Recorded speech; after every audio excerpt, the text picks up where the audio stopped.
Hi, source beings. Another video. The question for this video is, does identity make you who and what you are?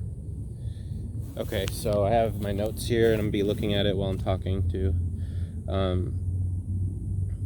So basically, what you identify with,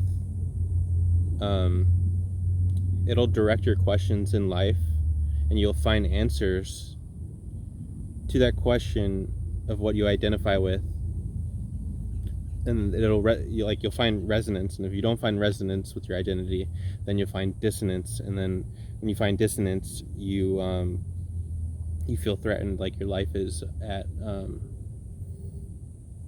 risk because you identify with your identity. So like I'll give you an example about what I mean is you question things based off what you identify yourself as. So like, let's say I'm a security guard, okay? And that's what I identify with, my profession. And I'm integrated, which means I'm committed to my identity. And you'd be surprised how many people are very committed to their identity in this world. They're willing to die for it. Basically, like you have like patriots. And okay, let me get back to the security guard thing. So security guard, he's going around always asking the question, where's all the thieves? So he's going to be looking around, looking for an answer to that question based off of his profession, which would be his identity. A drug addict's, their path is their question, they identify with being a drug addict. So their question is, where's all the drugs? When am I going to get my next fix? How am I going to get money to? So those are the only questions that are cognizing in their brain. Let's see, a priest would be like, where are lost souls? Like, where's somebody I can help or save, right? So they'll be questioning, they'll be trying to look for lost souls or have lost souls come to them or whatever. And then exorcist, they actually, their question is, are there demons? And then they look for demons. I guess in the Catholic religion, I guess it's very hard to actually be an exorcist, because if you're actually looking to be an exorcist, then they question your intentions. But if you do believe in demons and stuff, I mean, I guess if you think about it, it's the exorcists who are the ones who are actually creating the demons, right? Because they're the ones who are asking the question. Okay, so let's see. So if you're a medium, like you're psychic, you're going to identify with being a psychic. You're going to identify with being very sensitive to the energies around you, or to the energy of the future. You're going to be very good at it, and that's your question. You're going to be like, what do I do? Like, what energy can I allow through me to express through me, that wants to express through me as like a medium, right? Let's see, if you identify with a child, or as a child, you're going to identify with not knowing things. People are smarter than you, or like your questions, like, okay, so let's go back. So also this can work like, you can identify as a victim because of past traumas, right? So like, if you let the past define you and your identity, and you think you're a victim, you're always going to go around asking the question, why do bad things always happen to me and everything good happens to other people? Or like, why is my luck so bad? You're going to be asking those questions, and since you're asking the questions, the universe is going to give you an answer. Now, it might give you an answer in an instant, or it might give you an answer somewhere down the road. But you have to remember, you get to choose. This is your free will. You get to choose what you want to identify as. So if you want to be a victor, well, then there's something that you're going to have to conquer, right? So then you're asking the question, is there something to conquer? So I guess maybe we should we're not victims or victors. Maybe we should just be peacemakers. But then we're peacemakers, and we're looking for somewhere to create peace. So the right identity, that's the hard thing to find. But whatever it is, whether it's your profession, so you can survive or whatever. You'll be very successful at whatever you do if you truly integrate with what you identify as. And the biggest problem in the world right now is a lot of people. I don't know if the media and the corporations do this on purpose. Maybe they do, maybe they don't. I don't know. Maybe it's just a primitive nature about humans, is that we tend to identify a lot with our gender or our physical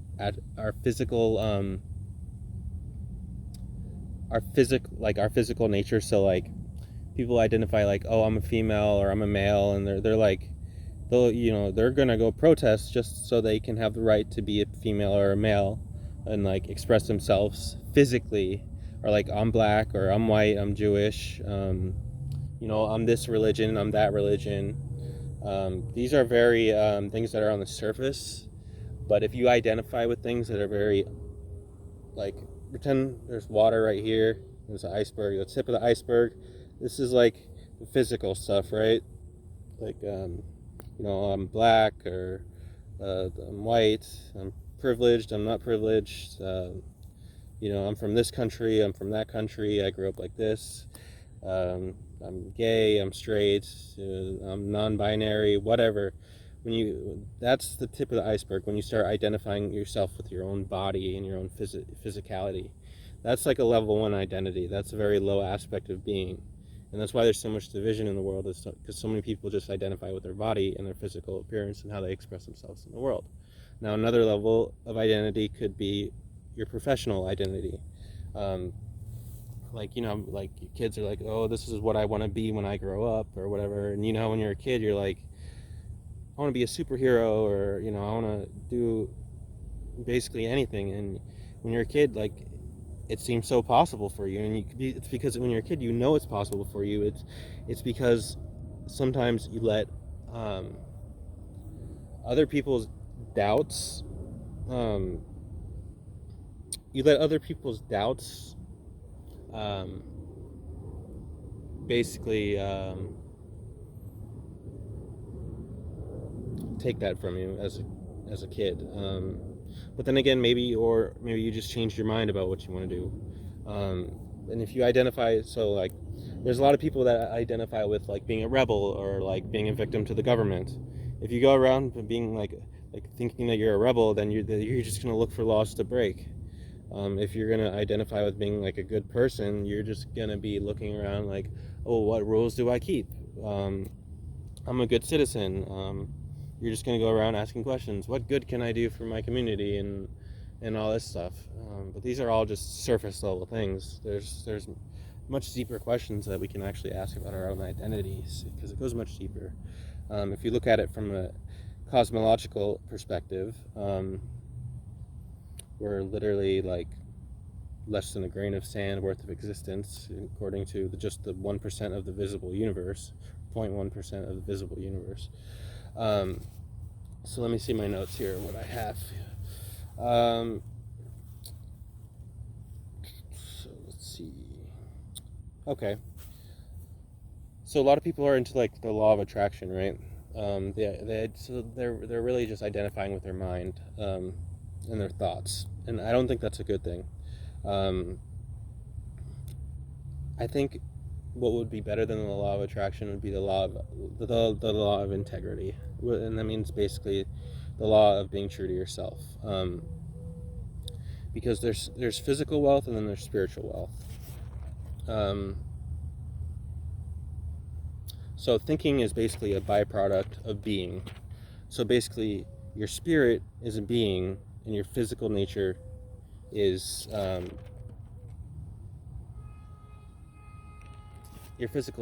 like just a temporary aspect of that. But the thinking is just a byproduct of the being. Does that make sense? So as long as, like, okay, for example, I had this fear, and I don't know if it was rational or irrational, but regardless, it taught me a huge lesson. I thought I had a computer virus that was giving me subliminal messages, right? So you heard about subliminal messages. Well, could you imagine if like your favorite YouTube artist or something, or like they put subliminal messages inside their videos, um, or anything like that? So if you're going to depend on your thoughts to create your reality, then you can be easily mind controlled. Does that make sense? As long as you have a mind, or the idea of a mind to control, and if you think your thoughts are creating your reality, um, then somebody could easily influence the way you think, and that's called brainwashing. And I guess some people are brainwashed. Anyways, that's why we have to get back to being. And I think, I don't know. They say our heart has like neurons in it or something, or like it has a brain of its own, and so basically, what you are in here, you should be integrated with it. Like you should stay true to it. So let's see. I'm gonna get into some science stuff here. Okay, so as a child, we are conditioned sometimes by trauma or by our parents or by other people. They could tell us, like, like basically, there's a lot of people out there that will follow in their parents' footsteps because their parents were like that, or like, I want to do this because my parents did this. So they'll identify themselves with their surroundings. So it's kind of like a nature versus nurture thing, right?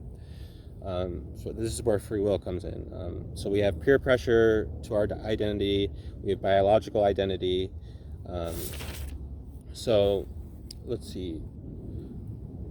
So let's you have to be radically honest with yourself and come to the conclusion that, okay, scientifically speaking, from that perspective, okay, I'm this body right here. I have cells, and they're constantly getting regenerated. I'm not the same body I was a couple years ago, because every single cell in my body was replaced. And then the DNA is programmed to replace those cells in a certain way. And then I guess when they call them errors, right? That's what we call disease. But sometimes I don't think errors are necessarily always bad, because sometimes, there really are no mistakes. And I think if you do believe in genetic mutation, and it has to do with our environment, then I think we're on the precusp of evolving as a species. Let's see. So our body can change form. We have, like, how does DNA change? It's just a bunch of errors, and then survival of the fittest, and then it reproduces. But if you go all the way back in history, like, our ancestors were pretty damn good at surviving like pretty harsh things, and then finding mates somehow, and even believing in God in a weird way is almost a survival instinct at this point. And free will and all this stuff, and why we can do all this stuff, and we have evolved to our identity as humans is that we need tools, right? Now we're coming into the information age. So the question is, do we create information, or do we discover information? Because if there's essentially an unlimited amount of information, then I guess the truth is that we just discover information. There's there's so much. It's like there's so much that there's so little. Like, according to, I think it's called supersymmetry in physics. It's called supersymmetry. Basically, everything always like balances itself out to zero.